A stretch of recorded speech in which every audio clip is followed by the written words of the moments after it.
Welcome dito sa The Sun Tarot. Ang reading nito ay for collective for anyone who can resonate sa reading nito. This is a general reading and a collective reading. Your energy at this time.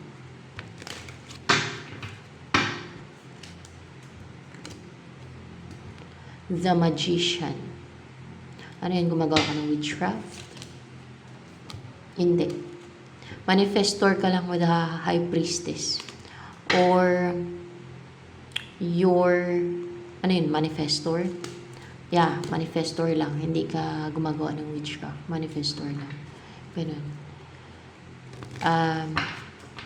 Para bang minamanifest mo yung mga goals mo, yung mga gusto mong mangyari sa buhay mo, na gusto mong gumanda yung buhay mo, maging masagana yung buhay mo, maging happy ka, maging stable ka.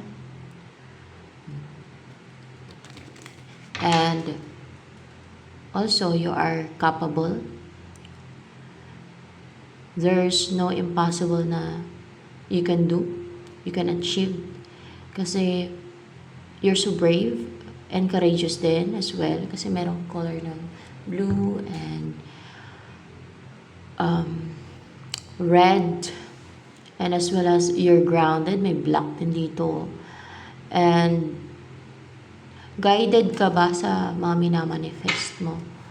Guided ka? Yes, you're strongly guided. Yes, you are guided. Meron nag-guide sa'yo sa mga minamanifest mo para mangyari yan siya.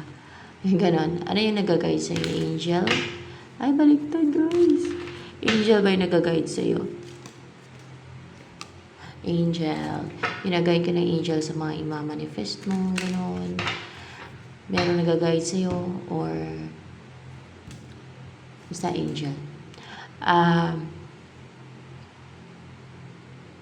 Kunwari, ginagay ka na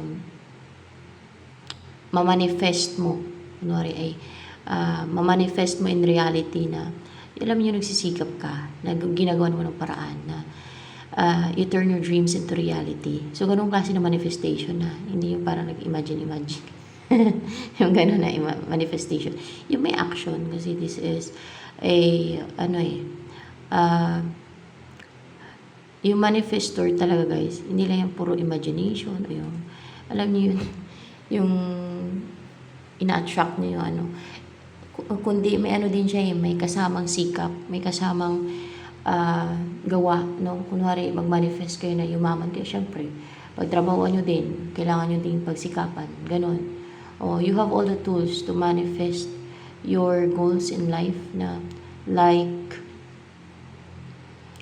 yumaman ka, gumanda yung buhay mo, na, katulad nung, meron kang,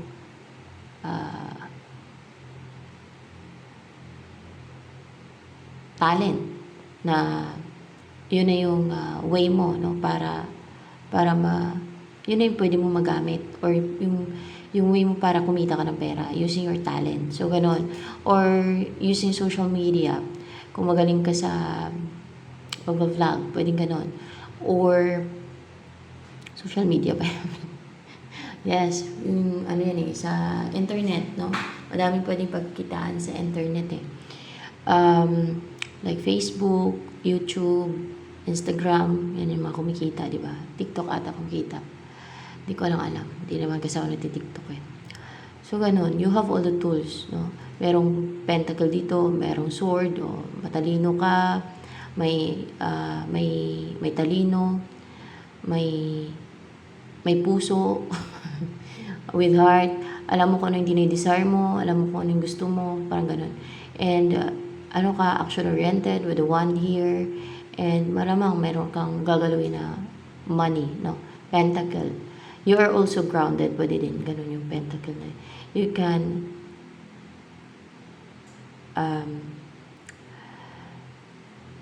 turn your dreams into reality na, alam mo yung nagtitake ka ng action na ginagawa mo ng paraan para mangyari yung gusto mong mangyari in reality.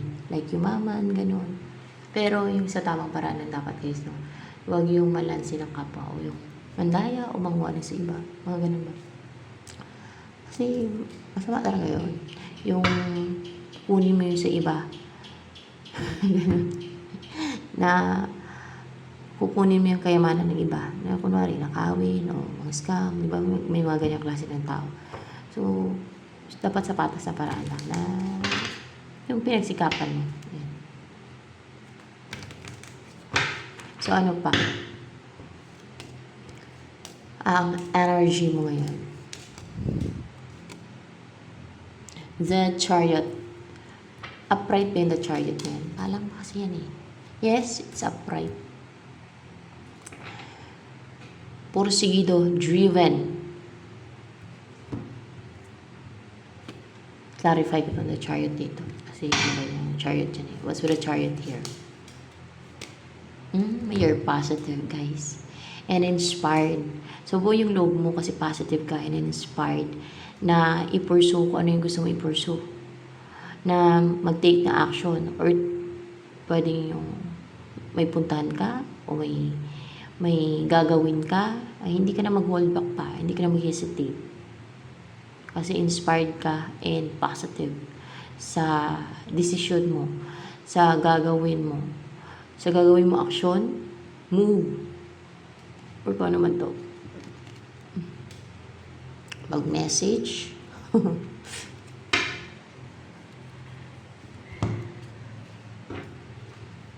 Ini-embody mo energy yan. Wow, the Sage. You're wise. You have a good judgment. And nakita nyo may owl. Diba yung owl nakakita sa madilim? Yan yung klase ng ibon na nakakita sa madilim. Klaro yung mata niya kahit madilim. Diba yung ibang animals hindi siya makita. Hindi makita yung ibang hayop gaano. Lalo pag madilim, siya makikita niya. Yung mga ibang animals, no, pag kahit madilim, kahit na ang dilim-dilim, kahit wala pang buwan. Ganon yung owl. So, ibig sabihin nito, you have the ability to observe things sa paligid mo na hindi mo obserba ng iba, na hindi mo nakikita ng iba. Like what? Sample. Like, yung mga schemes na ginagawa ng iba. Hindi mo mapapansin ng ibang tao eh. Yung schemes na ginagawa ng iba. Yung tricks, deceit, manipulation na ginagawa ng iba sa ibang tao or sa iyo. Nakikita mo yan. It's very clear. Or nakikita mo yung ginagawa manipulation sa person mo, sa family mo, sa ibang tao, ng ibang tao. Kunwari may masamang intention yung tao na yan. Because of your wisdom. Dahil sa, using your observation and also your wisdom din. Alam mo yung wisdom, nagiging yun sa experiences nyo, sa experiences ng iba, through observing, gano'n. At pwede din na yung mas malaliman ay you can connect with the entities or angels or spirits, pwedeng gano'n, na makakuha kayo ng knowledge or wisdom. Gano'n. Sample pa na mga hindi napapansin ng iba. Yung mga patago na ginagawa ng iba. Yung mga pahide. Yung mga plots nila. Pwedeng ganon. Yung kunwari ay ano ba may sample ko dito? Basta mga ganun guys, yung mga nakahide na. Hindi napapansin ng iba, para sa iba, hindi nila napapansin yun. Hindi nila nakikita yun. Pero ikaw nakikita mo yun, napapansin mo yun. Kagaya na lang ng pagdi-deceive ng iba. Emotional, pag-mimic ng emotion ng iba, sa ibang tao. No, they use that.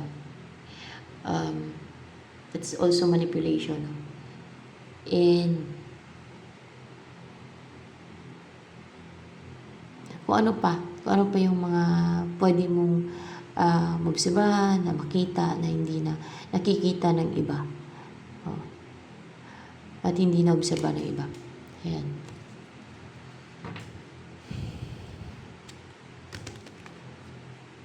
Ano pa? Ang ini-embody mo energy. Uy, ang bilis. You are para bang ano to energy ng, alam niyo may mission guys.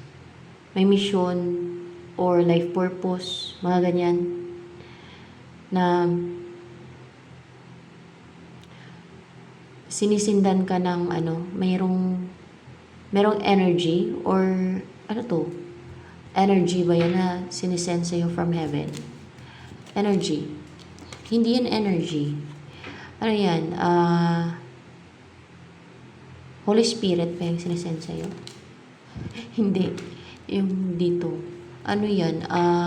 Messages yung sinisend sa'yo. Hindi. Hindi yan. Yung dito ha.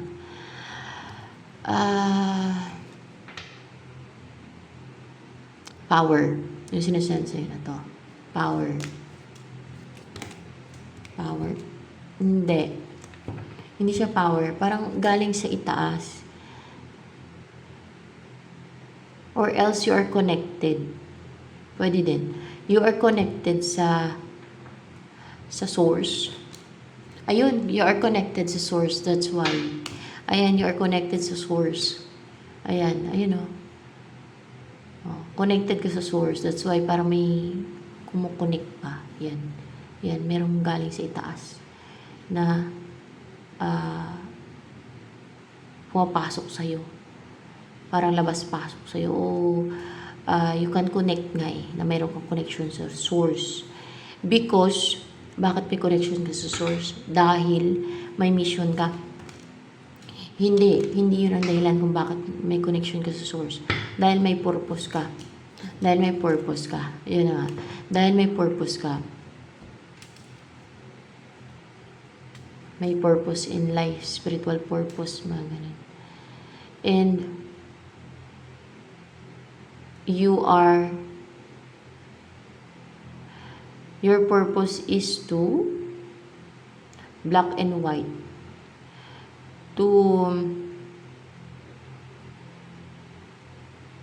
Para bang ano ka? Both good and bad person. Ganun ba yan? Both good and bad person. Parang ganun ba? Both good and bad person. Pero hindi ka naman witch. Both good and bad person ka. Kasi may black and white. You are 50-50 bad, 50-50 good. Okay. Ganun ka. 50-50 bad, 50-50 good. So, yan. Bakit? Kasama ba yan sa purpose mo? Na 50-50 bad ka, 50-50 good? Hindi. Hindi no. Dapat ay balance ka. Dapat ay balance, no? Dapat ay balance ka. Dapat ay balance ka. You know what is right from wrong. Mga ganun ba? Basta dapat balance ka. Kasi pag masyadong mabait ka din, no? Ay abusuin ka ng kapwa mo. Kunwari ay aasarin ka pa nila, bastusin ka nila, ritarin ka nila, bisitin ka nila. Pag masyado ka mabait ay akala nila parang tatanga. Ganun yun sila eh. O ngayon sila, cross ng boundary, mga abuso, ganyan yung mga ibang tao kasi. Pero hindi ibig sabihin na gagawa ka na ng masama. Parang ibig sabihin ng bad, parang may bad side ka din na naglalagay ka ng boundary. Ganun ba yun? Hindi ganun yung bad side mo. Kasi may bad side ka din. Na pinapakita mo na hindi ka nila Kaya na hindi ka magpa-api sa kanila, mga ganon. Hindi ganon yung bad side mo eh. Ah, para may both good and bad, para balance. Hindi naman kasama sa purpose mo yan eh, pero kailangan yung balance ka. Yun ang dapat, balance. Ah,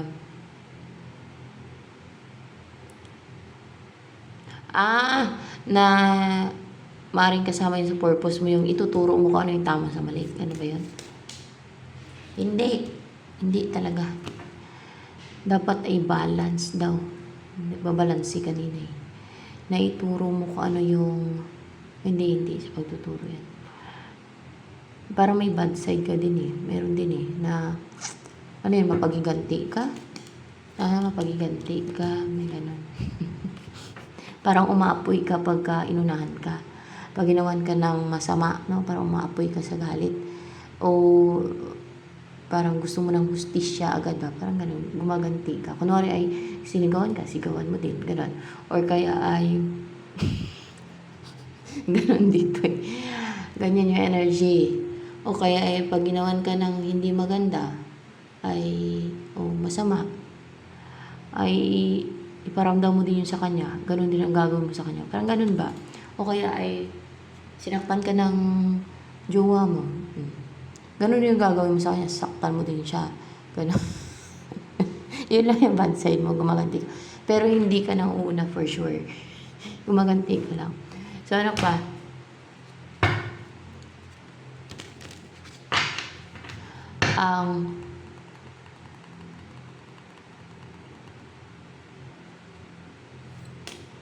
Energy mo yan. Guys, the Hierophant, para bang ano kay pero hindi ka witch siya. Hindi ka witch kasi kinlarify ko kanina. Manifestor lang.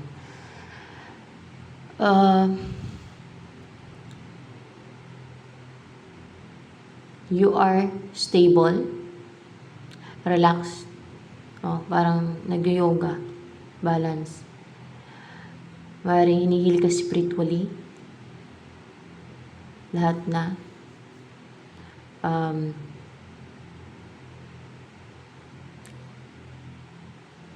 Nagsiselebrate. Pwede din nagsiselebrate ka. Nagsasaya. Stable, secured. Yan. Stable or secured to. Mga ganito. Or pwede din may partner ka, married ka, pwede din gano'n. Either dyan. Kung hindi ay mahilig ka mag-yoga. Parang nag-yoga tayo. And para masiyahin ka, stable ka right now. Secured, matibay yung pundasyon mo. Lalo spiritually, kasi Hierophant to. You're spiritual. Or orthodox ka with a Hierophant. Sumusunod ka sa mga rules. Kunwari sa rules ng God, no? Sumusunod ka.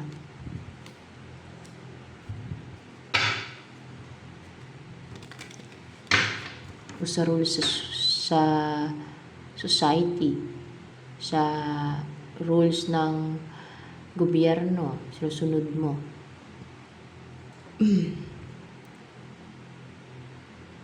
Hindi ka pasaway. Ganun. Ano pa?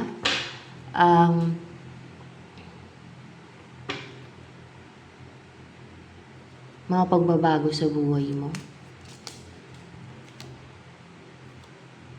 Upright ba itong judgment?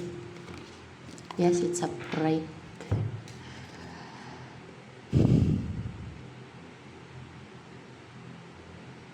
Magiging matiwasay na yung buhay mo na wala kang problema. Walang nagka-cloud sa isipan mo, walang problema eh. Walang nagbibigay sa'yo ng problema, pakanta-kanta ka na lang kasi may notes, no? Or kaya ay mag-play ka na lang ng mga instrument, ganon.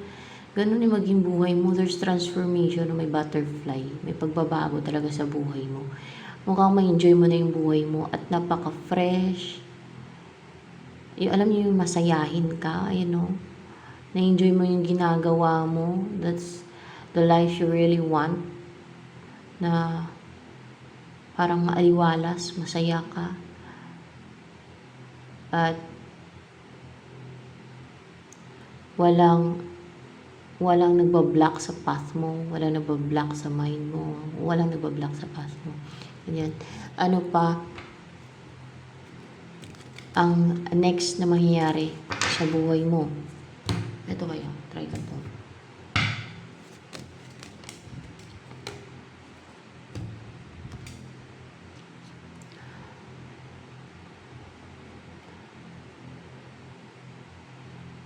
Magkakaroon ka ng deep, kasi parang sa ilalim ng tubig to, no?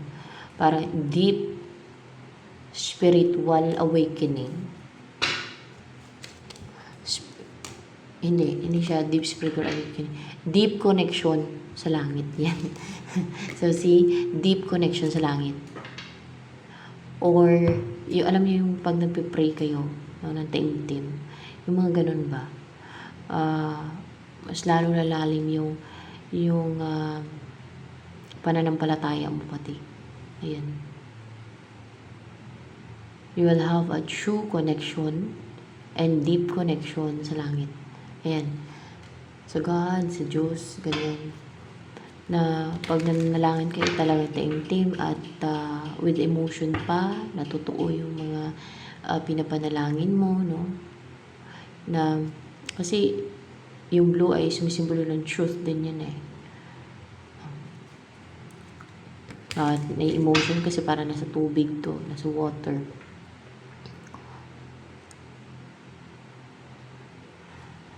Ano yung mga mangyayari sa buhay mo next? Sa'yo, sa buhay mo. Queen of Pentacles. Upright pa tong Queen of Pentacles. Yes, maging stable. Ay guys, tingnan nyo. Oo daw. Maging stable ka na financially. Yayaman ka. Ang daming pera. At masagana sa prutas, pagkain. At magkakaroon ka ng malagang pusa. Baka puro black pa. O basta pusa. Baka mahilig ka sa pets. O mag-alaga ka ng pets. Lalo kung madami kang papakain. No? Masagana yung buhay mo eh. Pwede ka mag-adapt. Matutulungan mo pa yung mga hayop. Masagana. At mukhang madaming fruit sa paligid ng bahay mo. Kung sa amin pa yung tabungos yung tawag dyan eh. Yan yung box na yan. Parang tabungos yung pera mo ba? Ang dami ba? Ito din. Dito din. Ayan o, ang dami mong pera. Ang yaman mo, ang stable mo na. O makapag swertihin ka niya sa buhay na maging komportable na yung buhay mo. Yayaman ka na. Hindi ka naman problema financially, napakasagana na ng buhay mo. Well, you deserve it. Why not? You deserve that kind of life. Maiksi lang buhay. As long as hindi naman galing sa devil yan. Diba? Kasi kung galing sa devil, yung kayamanan, ay may yan, may bawi kumbaga, no? May kapalit kasi yan eh. Yun ang alam ko ha. Ewan ko lang kung pag binigyan ka ng devil ng kayamanan ay kukunin yung kaluluwa mo. Sa tingin ko hindi naman. Pagka sinanla mo yung kaluluwa mo, pag bininta mo yung kaluluwa mo, dun.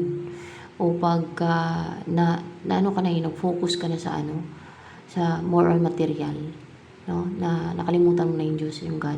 Ayun. Yun lang talaga. Na parang ialiw ka ng material ba? Ganun. Ng devil. Na para doon ka natututok sa kayamanan. To gain more wealth and wealth and wealth. Hanggang sa hindi mo na natututukan hindi mo na nabibigyan ng pansin yung spiritual. Yung ganun. Yung pananalangin, yung mga ganun. So ano pa? Wala namang masama na gumanda yung buhay na yumaman. Para sa akin, wala masama na ganun. As long as pinagsikapan mo naman yan, di ba? Hindi mo naman ninakaw sa iba, hindi mo naman kinuha sa iba yan. No. As long as Pinagtrabahuan mo naman yan, o pinagsikapan mo, o diskarte mo na, wala ka namang nilansikan, wala kang ninalamangan, o hindi mo ninakaw yan, ganun, di ba? Yung kayamanan na yan. So, yan. Ay, kung bigay pa sa'yo ng God, pero huwag mo lang kalimutan ng God at ang Diyos, ganun.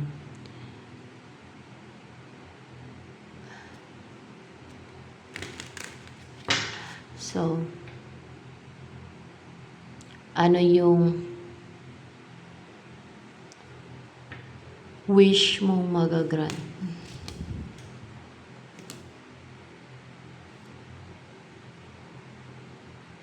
Upright ba to, Knight of Swords? Yes. Ang may susugod sa'yo, ang may mag-take na action, ang hindi na siya ma-restrict, hindi na siya maklokan, hindi na siya mapigilan. O naman siya layuan na pati yung mga gustong mag-restrict sa kanya o pumigil na mag-block o humadlang. Ayun, layuan na sila. Magsitakbuhan palayo na hindi na siya mapigilan pa. Etong person mo.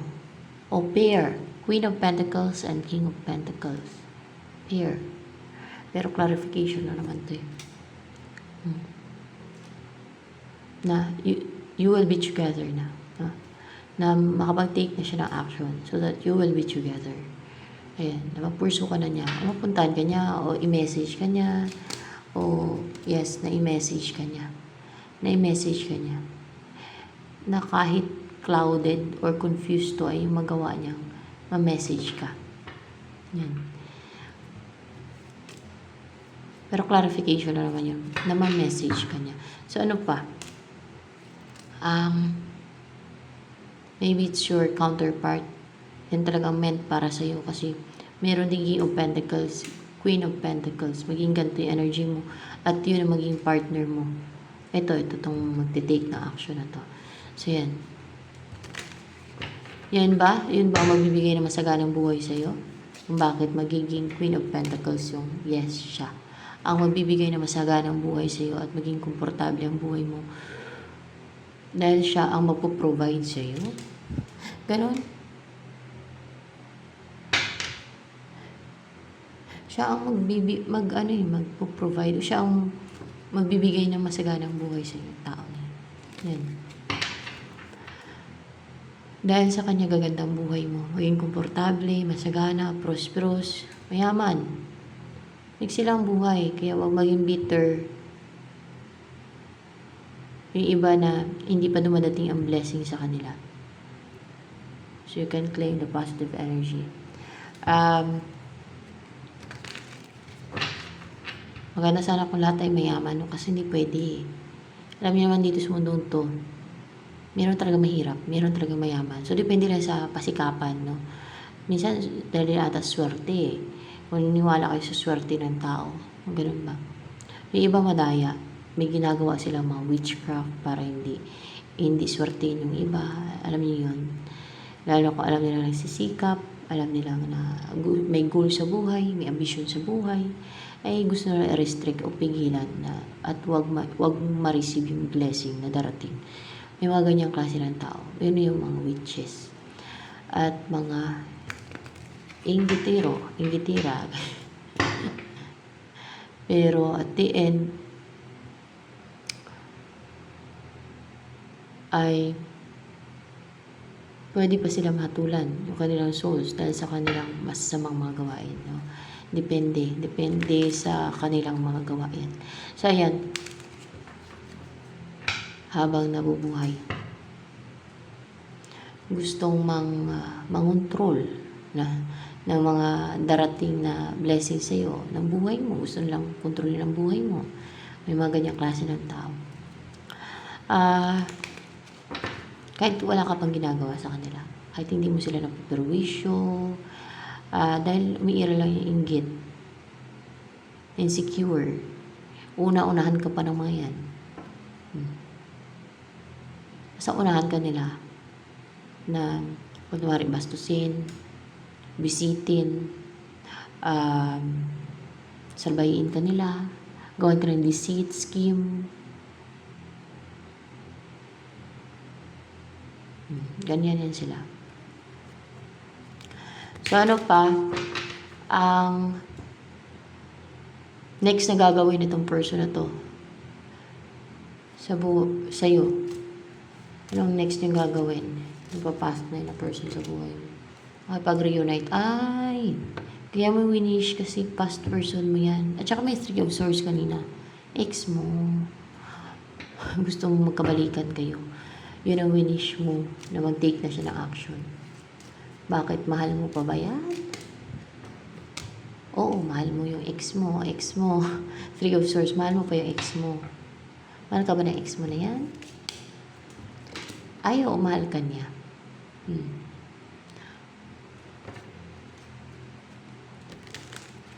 Ano ang feelings ng ex mo na yan sa'yo? Na mag-take na action sa'yo? Ay guys, Page of Pentacles. Talagang gustong-gusto niya na mag-reach out sa'yo. O mag-umpisa kayo ng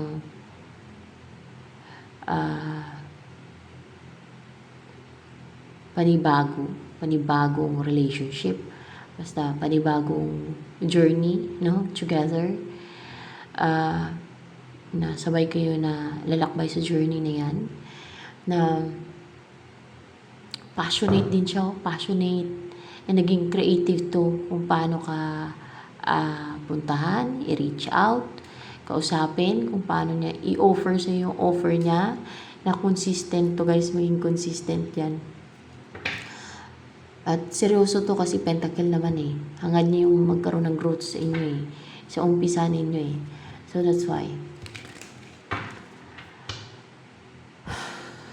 Ano pa? Ang iniisip niya ng person na to na magte-take na action sa'yo. Ano iniisip niya pag iniisip ka niya?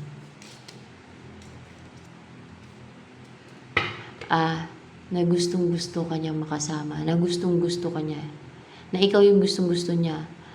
And possible emotional siya sa'yo kasi may water dito pagdating sa'yo. Alam mo yung gustong-gusto mo yung isang tao with emotion pa. Emotional ka kasi gustong-gusto mo siya. So, ganun siya.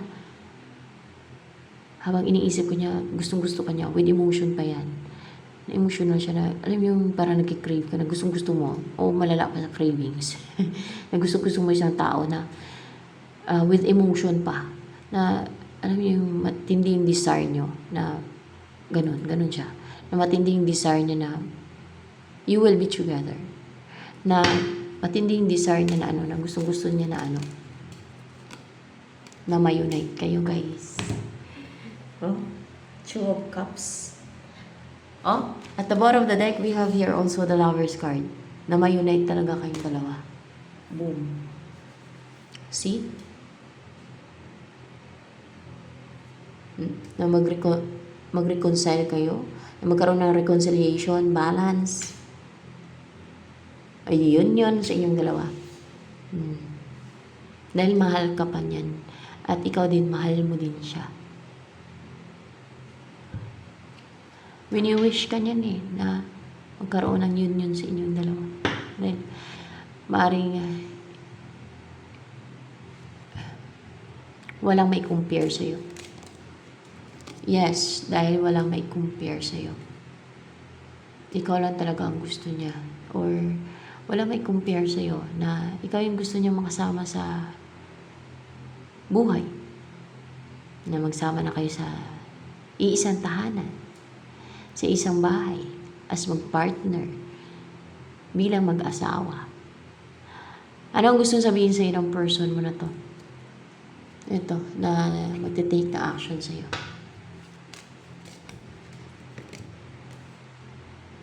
Seven of Swords.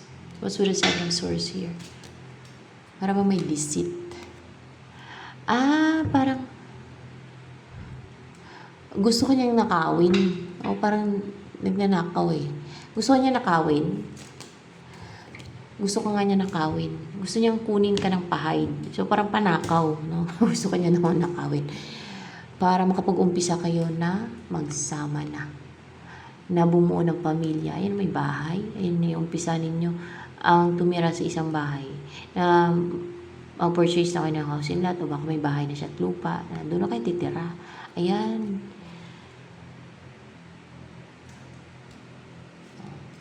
So, ito na lamang guys for collective reading.